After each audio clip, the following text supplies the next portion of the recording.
Dear Brother June at Kuya Poy, ako po si Wilma. OFW po ako. Libangan ko po ang makinig sa inyo dahil napapawi po ang lungkot ko tuwing napapakinggan ko ang mga hirit ninyo sa face-to-face. At nakakaaliw din po ang mga payo ni Kuya Poy. Ibabahagi ko din po sana ang problemang kinakaharap ko ngayon, kaya napasulat po ako sa inyo. Matagal na po ako dito sa Dubai, Dr. Love. Bihira po akong umuwi sa atin sa Pilipinas. Ngayong papalapit na naman ang Pasko, hindi pa rin po ako makakauwi dahil po dito ay nagagalit ang mga minamahal kong anak. Wala na po kasi akong asawa. Iniwan na po ako at ang mga anak namin. Dalawa po ang naging bunga ng aming pagmamahalan. Parehas po silang may galit sa akin. Chinachat po nila ako na selfish daw ako, makasariling ina.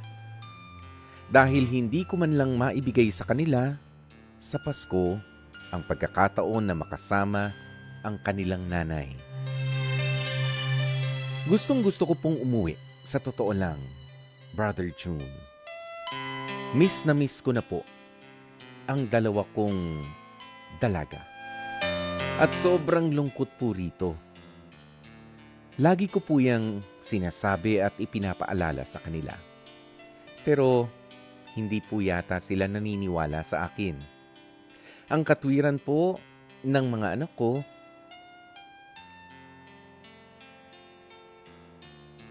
ay tatagal lang ko hindi raw ako tatagal sa Dubai kung talagang namimiss ko sila at nalulungkot na ako.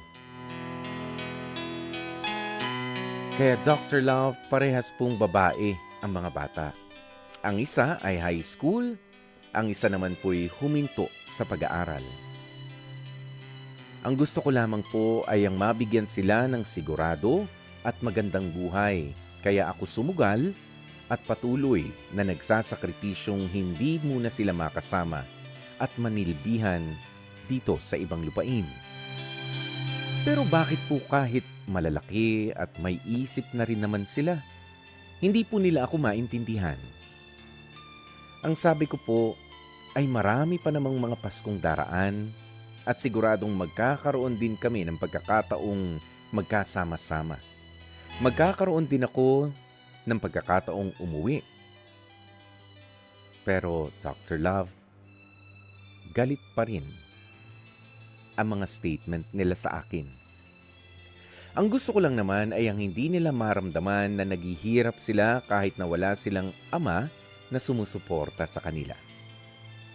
Grabe po ang hapdi sa puso ko.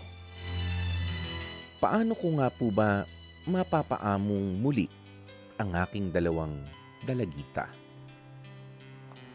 Lubos na gumagalang at umaasa, Wilma.